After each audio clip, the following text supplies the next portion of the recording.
you for that, Tim. I will now turn it over to Alyssa to give us a brief update on recovery. Alyssa. Hi, everyone. I hope everyone's having a nice night. Just a quick update on recovery. I believe on December 28th, our president signed an extension for CARES dollars. So thankfully, the deadline was not the end of the year for the dollars that the county received for CARES. We're not sure if we're receiving additional dollars. It kind of depends on what the new administration does. And so TBD on that. We did receive a fairly large grant through Mile High United Way, as well as the state of Colorado.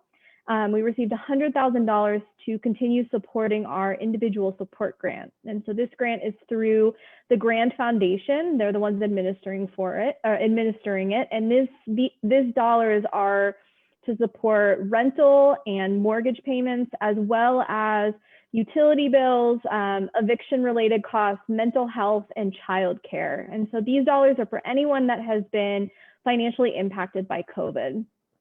We will put a link to that on our Facebook page. So if you are interested in applying or you know someone interested in applying, please forward them that link. And lastly, the only other thing that I wanted to update on is our recovery plan. We have put this process on hold at the moment. And the reason that we've done that is because we have applied for a statewide program where we will receive additional resources to be able to support our recovery planning. And so this will be a collaborative project with some of our neighbors, and we will hopefully be picking it back up within the next month or so. So I think that is all I have for recovery right now.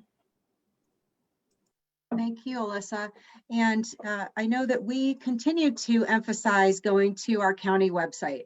That is the primary location that we put up any new information that we have, but keep the information on there of programs that Alyssa referred to, and any information that we hear and that we learn about whether, how we can register people or how we can inform people of which phases the state is in as far as vaccination. So please continue to look at our website. We'll probably address this a little later, but I do want to say it now. We want to be as responsive as we possibly can to any questions at all.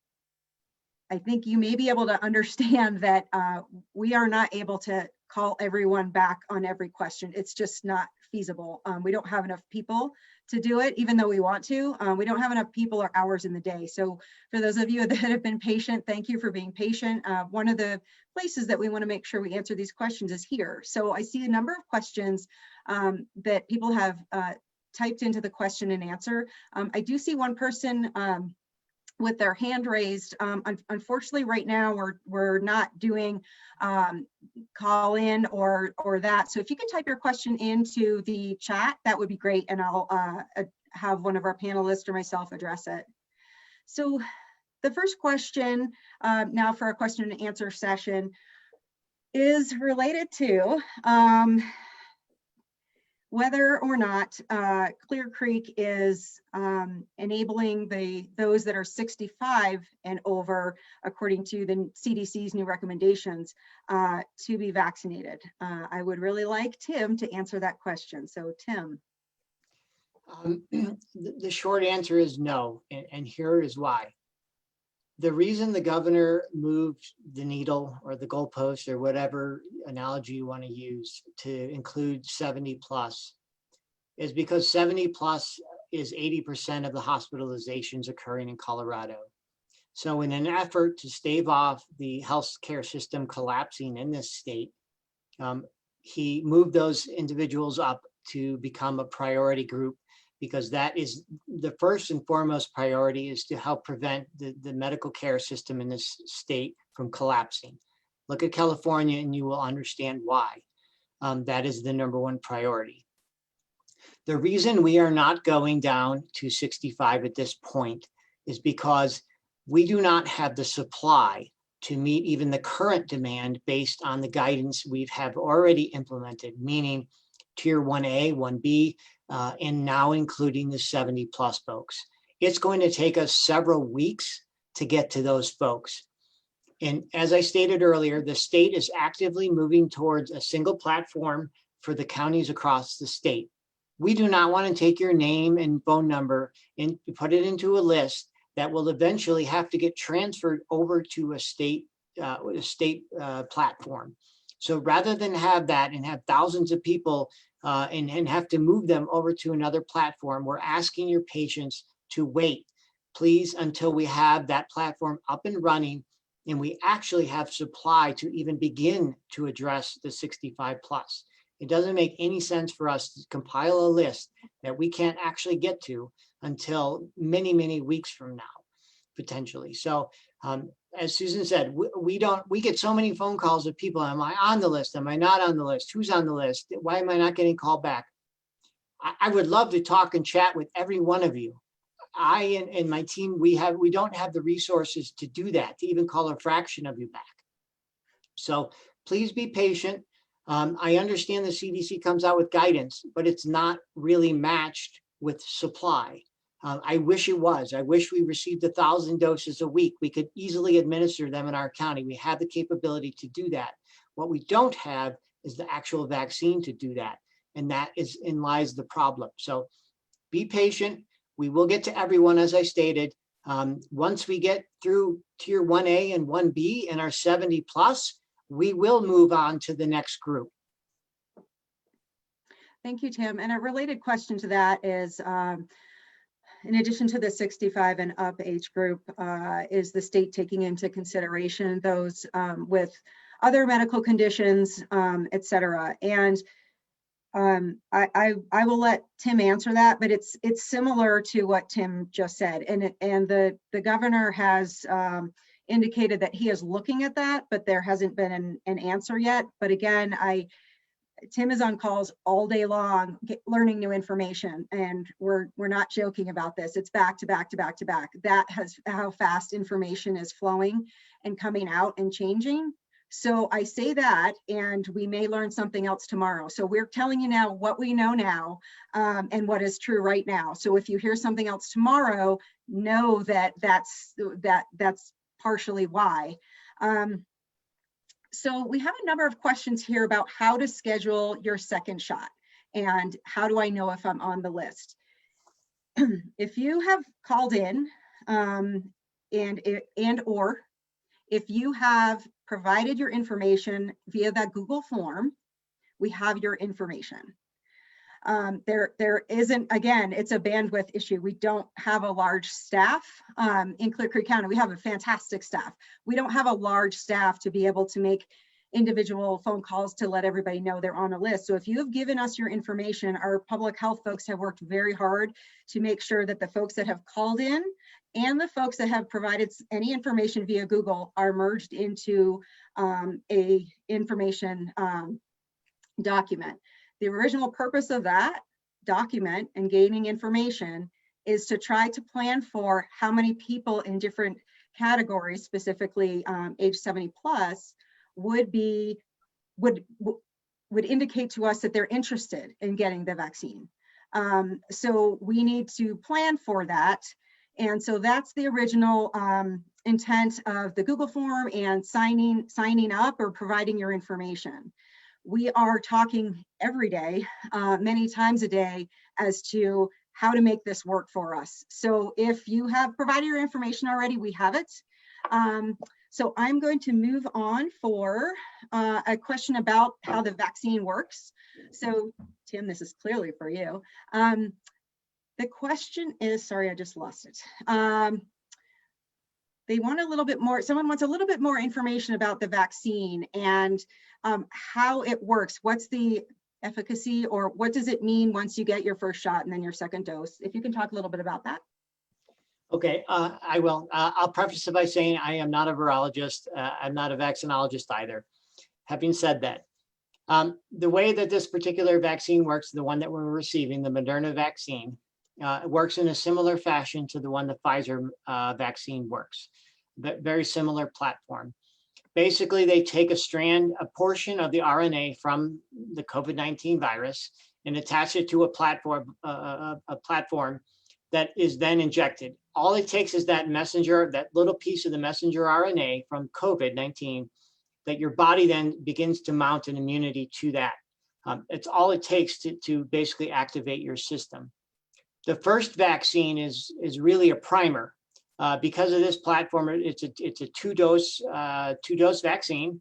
Many vaccines are not. They're a single dose for a whole host of reasons that I don't think we really have time for today. But basically, the first shot that you receive, it's a primer. It lets your body know. It begins the process of building antibodies in memory cells, et cetera.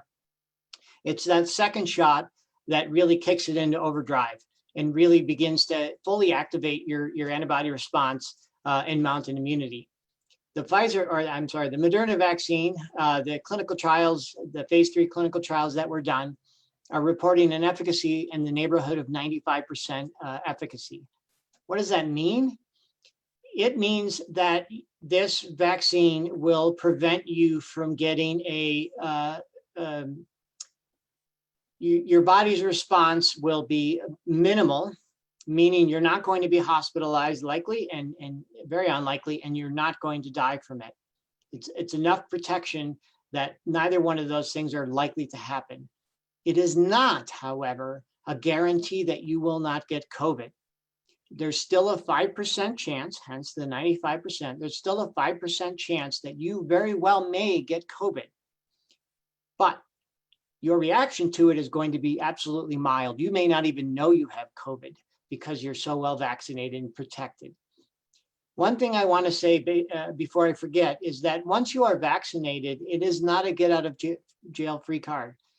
You still need to do all of the things you've been doing to protect others, right? The vaccine protects you. It does not protect those around you. What I mean by that is you are protected and you still may get COVID, and you have a much smaller window of giving COVID to others, right? It normally might have been 3 or 4 or 5 days. Now it's a much smaller, potentially 1 or 2 days only. You still have the potential to do that. So it's very important you still wear your mask and you still socially distance and wash your hands. Those are important things to help stop the spread of the virus from a community basis. The vaccine is all about the individual until enough people have it, and then it becomes about herd immunity. We're not even remotely close to that point yet. So once you get vaccinated, it's still very important for you to abide by the public health guidance that have been given for many, many months now for at least the immediate future until we can get enough folks vaccinated. Thanks, Tim. I have a somewhat related question to that, which is essentially, should we consider, or why aren't we doing as a country what Great Britain is doing by giving everyone the first dose, and only when everyone gets the first dose do they get the second dose? I feel like you kind of talked about that, and that one boosts and then you get the second one, but if you could just quickly address that, thanks. Sure. The rationale behind or the thought behind what Great Britain is doing is, if we can vaccinate 1 million people instead of 500,000 with maybe 10% protection, they think that's better. I don't believe that, and the public health apparatus in this country, including Dr. Fauci, don't believe that's a viable way to go forward. Primarily because we don't want to 10% protect our 70-plus-year-olds. We want to 95% protect them because 10% protection won't keep the vast majority of them out of the hospitals and subsequently dying potentially. So it's one idea, but one that isn't really based in a lot of science. Okay, thank you. Have a question here, a couple related to when and where do I go if I'm eligible to receive a vaccination. I think Tim answered Tim answered that a little bit earlier, in that right now we don't have vaccinations in the county, but I will turn this over to Tim to answer. It's about where and when. Yeah. And then I'll address, I think earlier someone asked, how do I know when my second vaccination is? As I stated, right now, for the people who have already pre-registered, how it's going to work When we receive vaccines, depending on how many they are, we will contact via email those individuals, 100 or 200, however many it is, to please register or schedule your vaccination. It's at that point you will know when, specific day and the time, and then where. So right now, as I stated, we're trying to have our vaccination clinics when we have vaccines on Wednesdays at the Dumont EMS station right off of I-70.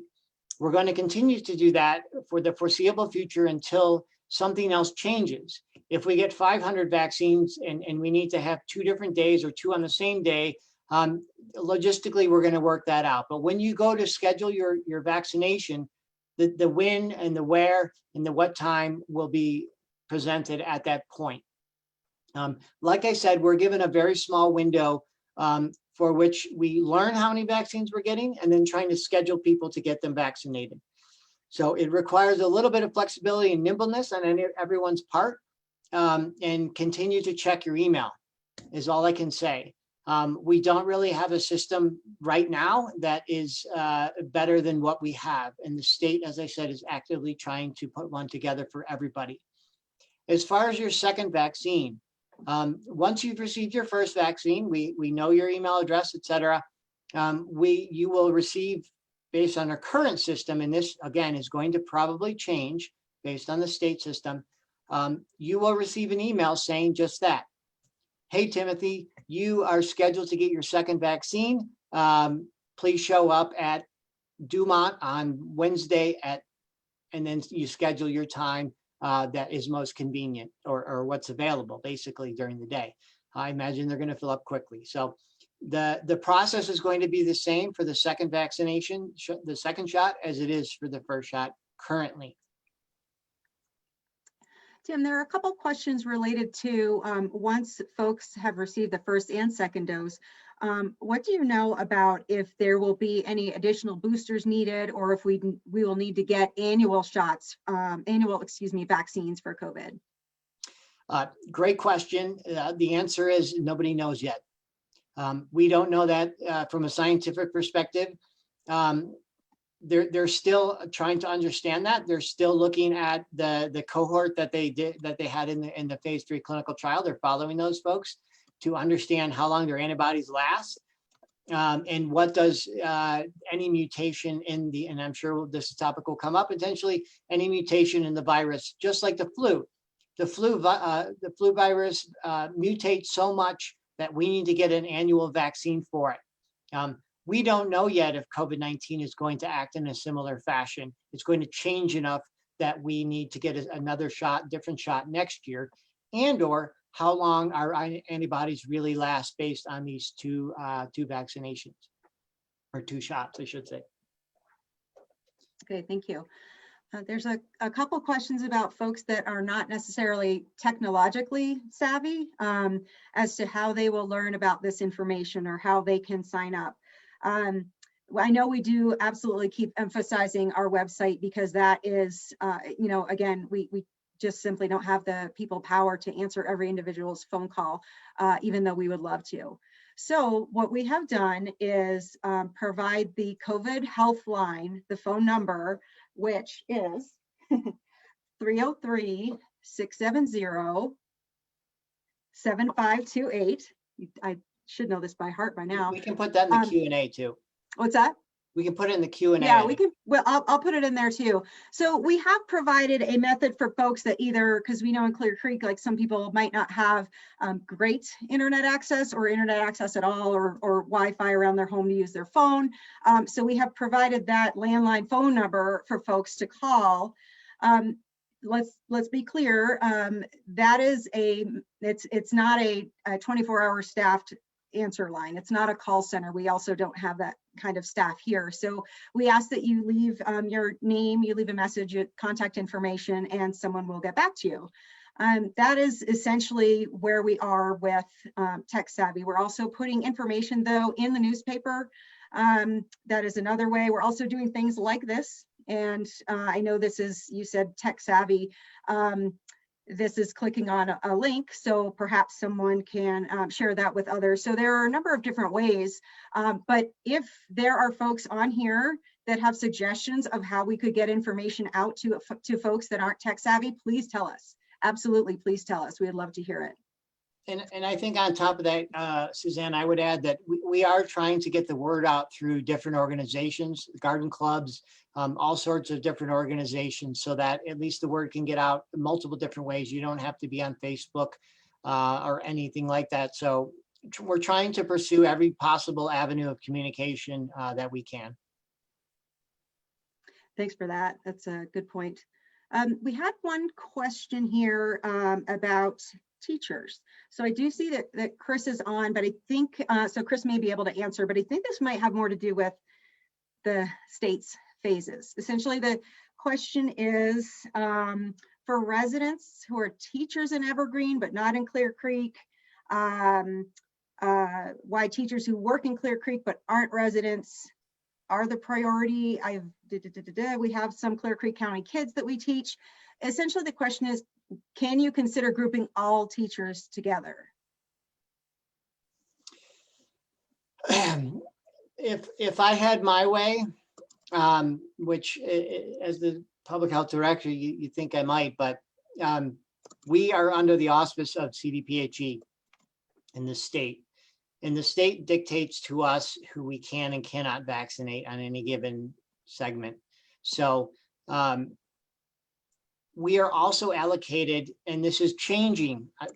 So most of what I say changes every week, unfortunately, because of what comes down from up above us. We have been allocated vaccinations based on who works in our county. So EMS, fire, law enforcement, a lot of those folks work in our county and are here, but some don't live here. But our allocation for vaccinations is based on the number of EMS folks we have and the number of fire folks we have and law enforcement, et cetera, not necessarily who lives in the county.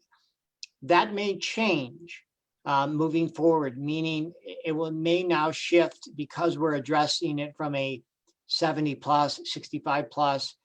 It may change to a population-based allocation as opposed to an employment allocation. So the governor is currently pondering some things that I hope we can figure out the details before he announces them, because when you put the cart before the horse, as everyone in Clear Creek County knows, it doesn't go very well. So we're trying to get that horse right in front of that cart to make sure that we have all of our everything lined up so that when an announcement's made, we can jump right into it and enact it right away. Unfortunately, that's not always the case. We learn about it the same moment, literally you do, and try to jump to it. So when we have enough vaccinations and when we're told by the state we can vaccinate a certain group or not, we will move forward and vaccinate those folks. Tim, does the vaccine give immunity or just reduce severity of the disease? It provides, like any vaccine, it triggers your body to mount an antibody response, meaning your body creates antibodies to kill the virus as it comes into your body. So that's why when I stated when you are vaccinated, you still can get COVID, but basically your antibody response, the antibodies in your body kill it off quick enough and sufficiently enough that it won't be fatal, it wouldn't put you in the hospital, and it really dramatically reduces the potential for you to spread it to others, although you still may be able to. And so that's exactly what it does. This vaccine also, and I'm sure this question may come up, this is not a live vaccine. You are not getting COVID from the vaccine. The vaccine does not give you COVID. There are some vaccines that are live vaccines where it's actually giving you a very, very small dose of that virus or that particular disease, but this is not one of those. It's not giving you COVID at all. Okay, I had a question about if you are a healthcare worker or educator living in Clear Creek County, but working in Denver, will the county vaccinate you? Right now, no, for reasons I just stated. We are being allocated those doses in the vaccines based on who works in Clear Creek County in that particular category or tier 1B, et cetera. like I said, that may change. The county in which you work should be actively trying to vaccinate those folks. And if you're a nurse, I imagine you would fall in the 1A or very high 1B category, and you should be getting your vaccination from the office, the doctor's office you work in, or from the particular hospital you work in, et cetera. We still have a few questions coming in at how folks can confirm if they're on the list.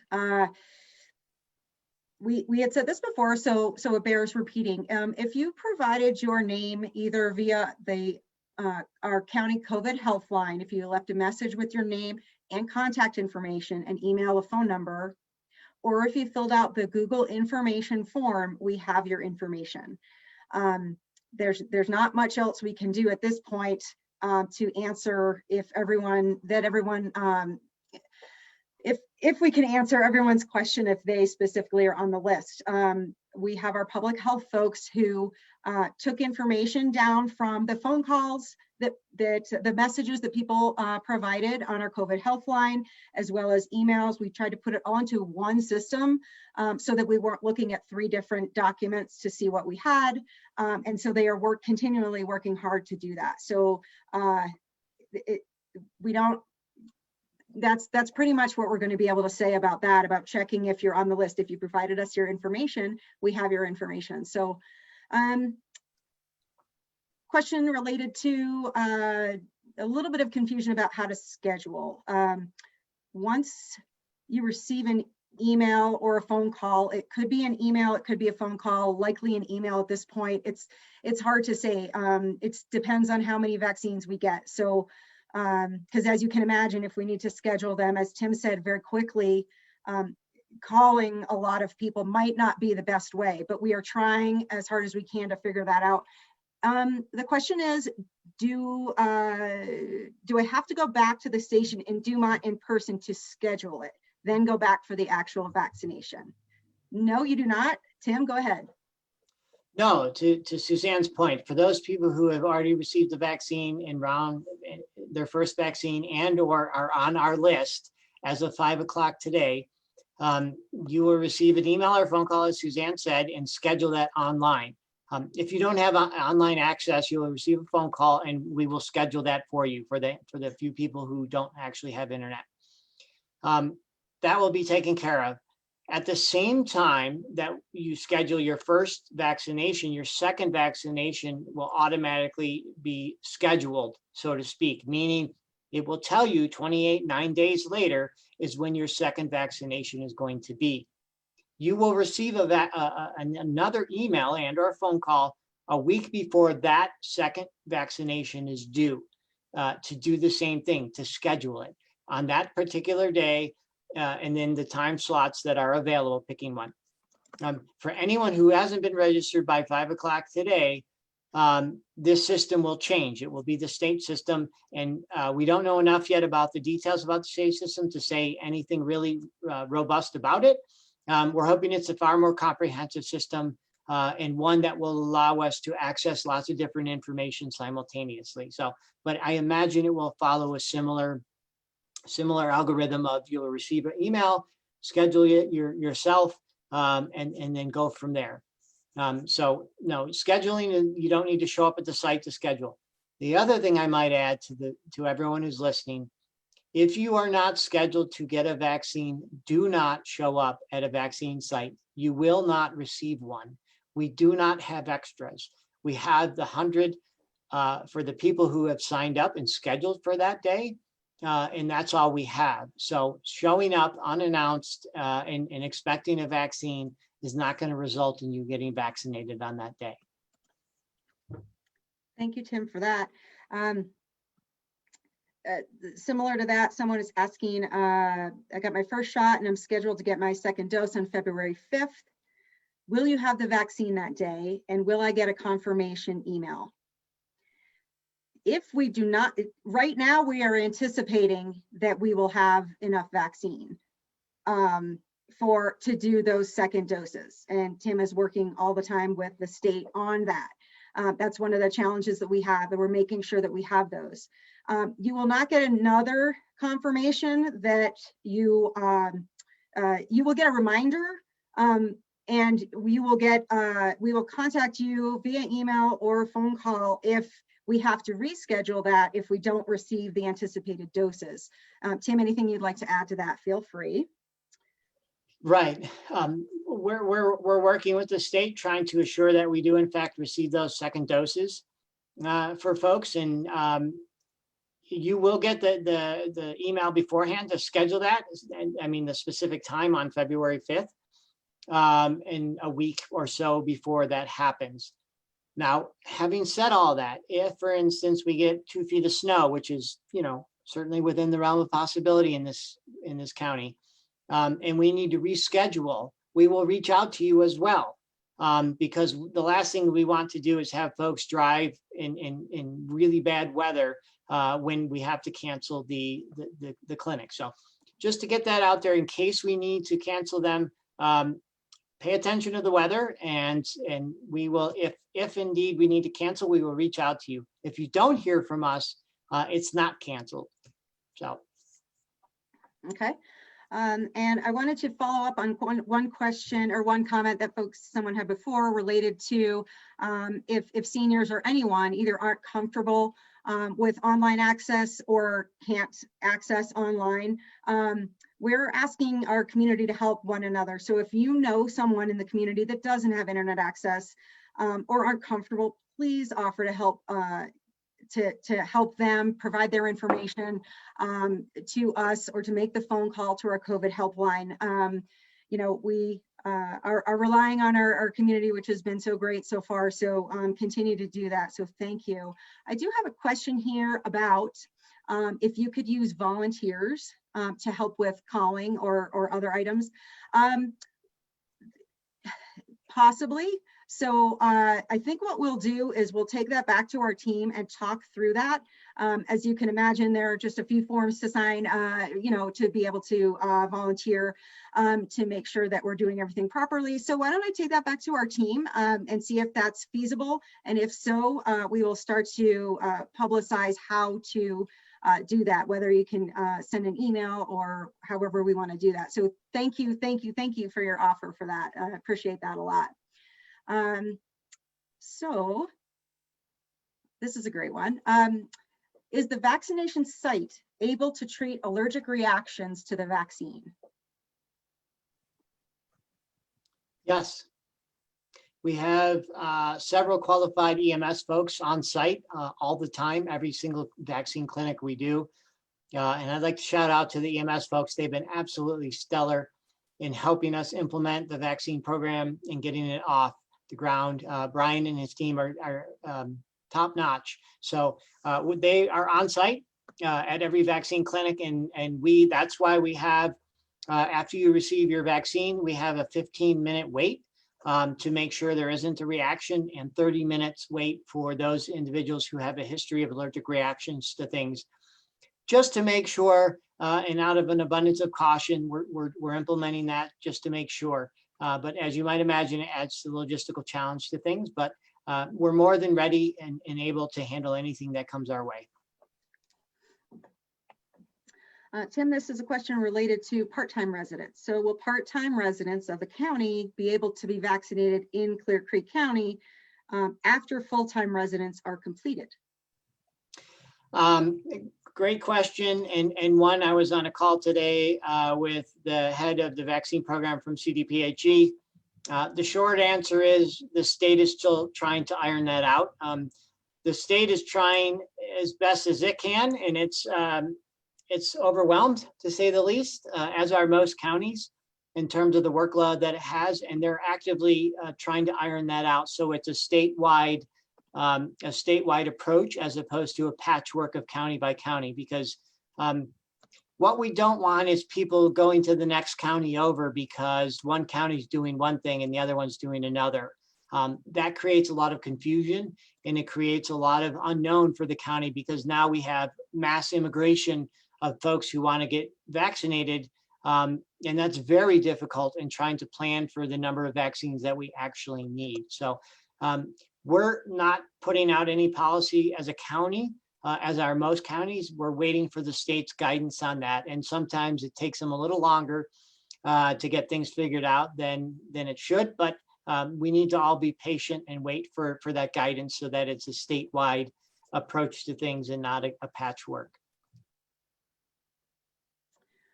Okay, I have a question about someone that has so they say, I have celiac disease, white cells attack the cilia and small intestine. I'll be 69 at the end of the month. Do I qualify for the earlier vaccine? Right now, based on what you just stated, you do not, because you're not 70. Unfortunately, that's the guidance, is 70 and above. I completely sympathize with you. Like I said, if I was the one making all of the decisions and and wasn't told by CDPHE I couldn't do that, you would be. But here we are. So it may change in a week. As I stated, the governor is in the process of contemplating and thinking through lowering that guidance to include folks who are 65 plus and or individuals who have underlying health conditions. But that's a huge Pandora's box, as you might imagine, because we have no way to verify or even understand people's underlying health conditions. And it creates a lot more questions than it does answers, unfortunately. But at this point, you do not, but that may change in a week or two. So stay tuned. Thank you. All right, we have one question about, is the paper form we filled out when we got our first vaccination, which is a screening form, the Google form? No, it's not. If you have already gotten your first dose of your vaccination, you don't need to fill out a Google form. You don't need to fill out anything else. So you are good there. I do have a question that is for Alyssa. So Alyssa, is there a possibility that Clear Creek County would implement the 5-star program for restaurants to operate under one level from the current? Yeah, that's a really good question. And the answer to that is right now we are in the exploration phase of that. We are reviewing the program and the Board of County Commissioners will be discussing this coming Tuesday. I don't believe that agenda has been finalized yet. I think we are advocating for it to be right after the COVID update, but it kind of depends on what else is on the agenda. So right now the answer is the decision has not been made. And we will go from there. I think Tim has something else he wants to say. Yeah, and the other thing about that, the reality of the 5-star program, even if we had one tomorrow, as an example, Rob, good question. The state does not allow, because although we're in orange, we're not technically in orange. Our number is 451 per 100,000. In order for us to operate at level yellow, we would need to actually maintain an orange level at 350 for a 2-week period. So right now we're at 450. So even if we came up with a 5-star program tomorrow and said we're ready, the state would respond, well, in order to go to yellow level or 50%, you would actually need to maintain an orange level on the dial for a 2-week period before you could go to the yellow level from a occupancy perspective. So to Alyssa's point, we're in the process of exploring that and the options. But at the same time, until our numbers get back down to that 350, it's sort of on hold from an implementation perspective anyway. Thanks for that, Tim. Hey, thank you. We have 2 questions related to the timing of the second shot. Does it have to be given on that exactly 28 days, or can it be a day before or after? So Tim, if you could answer that. Yes, it does. And the reason I say it like that is because if we open that Pandora's box of the flexibility within that window, it's a logistical nightmare for us trying to give out thousands of vaccinations to folks and trying to accommodate people's schedule. So that's why, for instance, when you do schedule your first appointment, it will ask you, are you available 29 days from now? Because if the answer is no, you're going to be on the beach in Mexico, do not schedule yourself for that first vaccination. It's very important. And we know there's exceptions. Things happen in the world. But if you know you're not going to be around or available on that 29th day, do not schedule yourself that time around for that first vaccination. There is a little wiggle room in that day or in that time window or window when you can get your second vaccination, but we're not really willing to entertain that conversation right now because of the logistical nightmare that it will create. In addition, we're having vaccination clinics on certain days. We're not going to begin to accommodate individuals because they can or cannot make a specific. We don't have the staff to do that. We would have to triple our staff to start to begin to accommodate that. So I hope that's clear. Please, when you schedule your first vaccination, make sure you're going to be around the 29 days later, and it will tell you when that is. So make sure that's clear to you. And when you schedule that first one, if you're not, don't schedule your first one. Tim, we have a question about the ski resorts.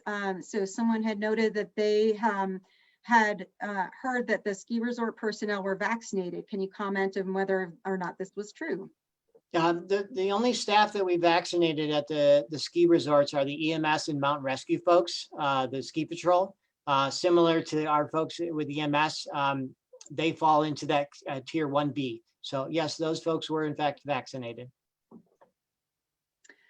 Okay, this is an interesting question that we have been grappling with. What will happen if Clear Creek County does not receive enough vaccine to administer second doses as scheduled? Will we have to start over with dose number 1 when the vaccine becomes available? If there is any given week where we do not receive vaccines for a second round, I personally will drive down to Denver to CDPHE and find the person who needs to give them to us. We are in constant communication. Myself and Suzanne and Olivia and Crystal are constantly on the phone with CDPHE and the folks in charge of vaccination distribution. The good news is we're receiving those second rounds a week ahead of time so that we have enough heads up to know whether we are or are not going to receive them. And so it gives us enough time to spring into action to make sure that we can find and contact the right people to make sure that we in fact have them. We also have the ability to contact some of our neighbors. We know some of our western neighbor counties have received an abundance of vaccines.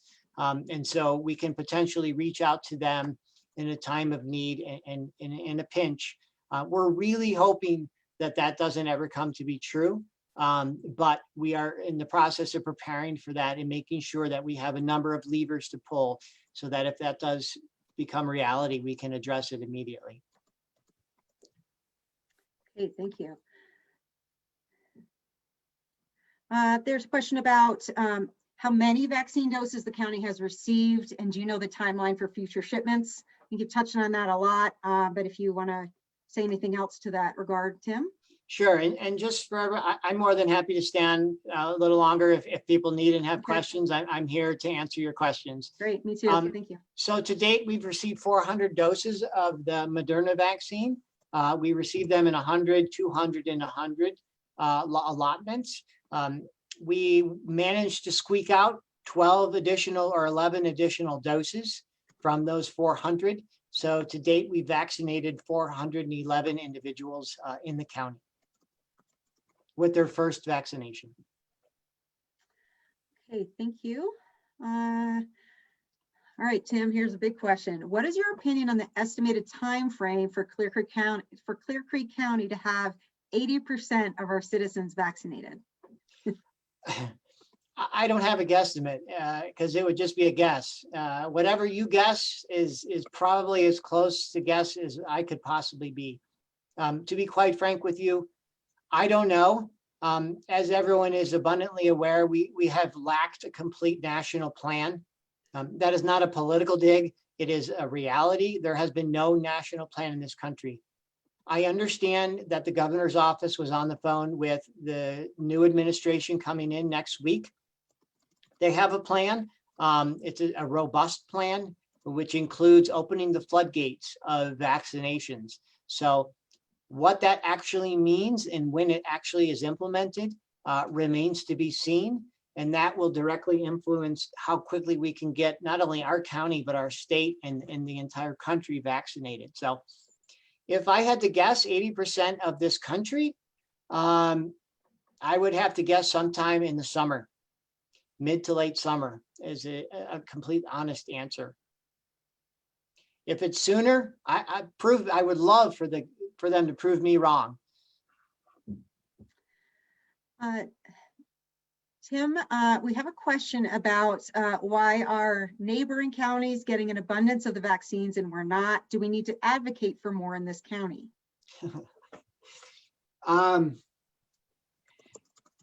There's a number of variables that go into it. First and foremost is, does a county have a hospital? Clear Creek County does not have a hospital. Counties that have a hospital, and we have several who neighbor us who have hospitals, they received more vaccines than we did, just by sheer number of people who fall into the category 1A and 1B. As far as is there an equal allocation of vaccines? I don't think so. I don't know exactly why, and I don't really want to guess as to why. At this point, it's merely speculative, but that is a major driver of how many folks they have in the county who work in the county who are in 1A and 1B, has primarily driven the number of vaccine any county would get so far.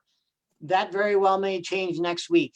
Like I said, everything is changing, from administrations to plans to guidance that comes out any given week. It's constantly changing. It's also why we are even more strapped than we normally would be, because things are changing so quickly that we have to change in a heartbeat our messaging, we have to change our strategy, we have to change a number of things on the fly.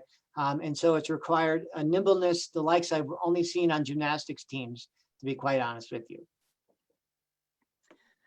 There is one question here about if you are a healthcare educator living in Clear Creek County but working in Denver, will the county vaccinate you? Right now, the short answer is no, for reasons I've stated before. We're allocated the vaccines currently based on who works here. So if you're a healthcare worker, a dentist, a doctor, et cetera, in Clear Creek County, you're going to get vaccinated in Clear Creek County because we're allotted those vaccines based on that. We don't have, like I said, we've only received 400 doses. We don't have an abundance of extras. We've been reached out by many of you folks who live here but work in Evergreen or work in Denver or work in Boulder. We're not being allocated vaccines to vaccinate you based on your place of employment. The county in which you work is. So it puts us in a terrible position. I wish we could vaccinate anyone and everyone who lived in this county and or worked in this county, but right now we're not receiving allocations to supply that sort of demand. We did have one question about communicating, and I do see that our sheriff is on. And so, Rick, if you are able to answer this, great. If not, we can take it back. Someone was asking about informing people. What about using reverse 911 calls or something like that? I don't know if Rick, if you're able to talk or not. If not, why don't we see if you are? Oh, okay, here we go. Thank you. Yeah, the code red system is really the only thing that we have. And right now I want to use that for emergencies only, for evacuations, bad guy in your neighborhood. We are currently looking at another system of notifications that will be for non-emergencies like we are discussing tonight. So we are in the process of that, and I'm hopeful that we'll get that like in a couple weeks, and then we can utilize that. Okay, thank you. Tim, I really have two more questions for you. So if anyone else has any final questions, I'm happy to stay on as well. Just type them in the chat or type them into the Facebook Live area there. So Tim, what about the new COVID strain? Any thoughts on the effectiveness of this vaccine against the new strain or strains? So like any virus, it mutates. That's what they do. It's in their DNA, no pun intended. So messenger RNA viruses are particularly good at mutating. They do it all the time. Most of the mutations are what we call non-functional, meaning it doesn't really do anything. It doesn't change the fatality rate of it. It doesn't change the transmissibility of it. It doesn't really fundamentally change anything. It just mutated a little bit. And functionally, it doesn't really make a difference to its host, us. Others mutate in a way that can have significant consequences, meaning it can be far more lethal. The mutations that are currently out there that have a functional difference, the one that has been first identified in Colorado, and kudos to the state lab for being the first to identify that. Huge, huge task for them, and they're continuing to monitor that every single day. The one that has been identified in Colorado and other states now is more transmissible, meaning it has some different mutations in its functionality, meaning it's far more transmissible than the current COVID-19, but it's not any more deadly. And so it doesn't pose an immediate risk from hospitalization or fatality, but what it does is it potentially increases, as we see in England, their numbers went through the roof rapidly within weeks, doubling and tripling and quadrupling quite quickly. That's what this variant does. The states, Colorado and other states, are actively trying to monitor that and make sure. There are other mutations, one from South Africa. It's similar to the one in England. It's not any more deadly. It's just far more transmissible. I know that the current variants, including those two I just spoke of, the current vaccines, the Moderna and Pfizer, those companies are actively testing and making sure that the vaccine is still effective against them. So far as I know right now, the information that I've received is the vaccine is still significantly effective at keeping these down and fighting these particular mutations. That may change in the future. We don't know. That's just what viruses do. That's what the flu does every year. It mutates and changes enough that we need a new vaccine to address it year by year. So right now, it's not a huge issue. Its primary issue is in transmissibility, but all the more reason to wear your mask, socially distance, and wash your hands, please.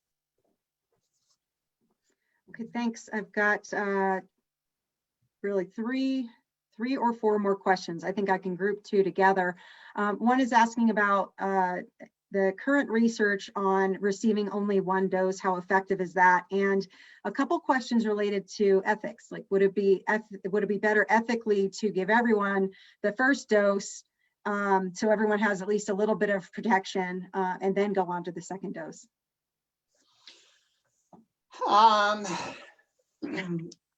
So Moderna and Pfizer did not look at, because the window is so small between the first dose and second dose, they did not look at individuals who only received one dose. I know the AstraZeneca group did, and the Johnson & Johnson vaccine, and I can speak a little bit about those two as well, is a single dose. That is effective. We don't know yet. Their phase 3 clinical trial is not yet complete, and that data is not available. But once it is, I know the Johnson & Johnson vaccine is likely to be available domestically here in the United States within the next 6 weeks or so. Don't quote me on that, but that's what my little birdies tell me that I hear from, and when and where that is in the process. So that's another potential vaccine that might be coming, which would only bolster our ability to give more vaccine out to individuals. As far as ethically, does it make more sense? I don't know if it makes sense from a public health perspective to give twice as many people a fraction of the protection. Is 5% protection or 10% protection really enough to protect the 70+ individuals from ending up in the hospital or dying? I think the experts, Dr. Fauci and his team, have answered, we don't believe so. No, it's far more effective to give enough, half the amount of individuals, 95% protection. That's really going to address the hospitalization and fatality, which is the two primary initial goals in terms of a public health perspective. Okay, I think we somewhat answered this question, but I'll repeat it just in case. If the second dose has to be delayed beyond 28 days, does the effectiveness stay the same?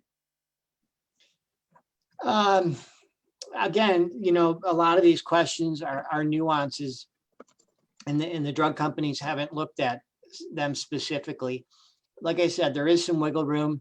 And when I mean wiggle room, I don't mean weeks and months. I mean days or a week, a wiggle room. And they haven't purposefully in the phase 3 clinical trial, they give everybody the same dose.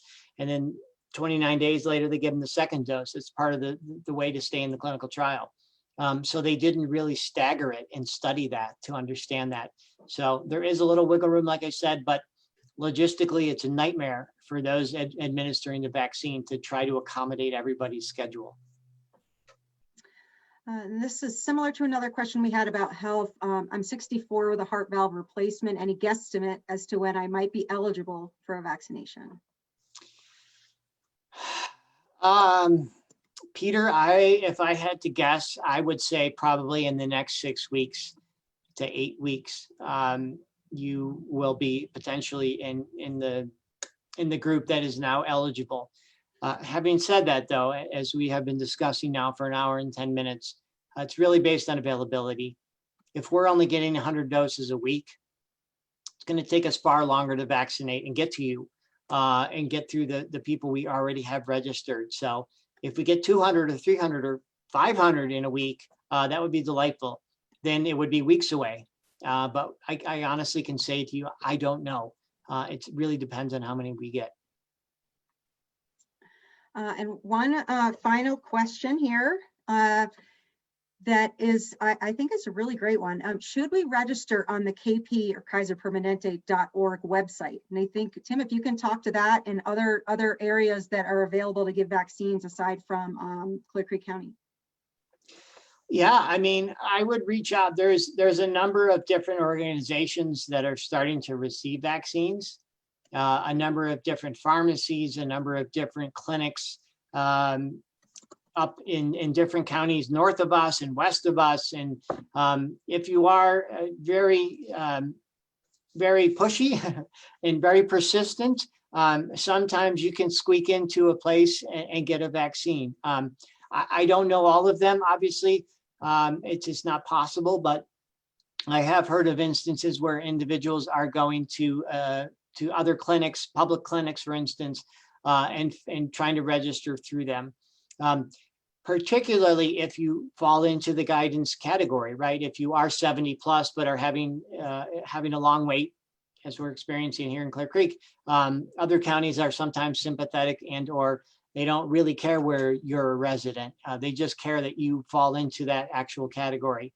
You're 70 plus, for instance. So do your due diligence and think outside the box if you can and see what you can find. You never know.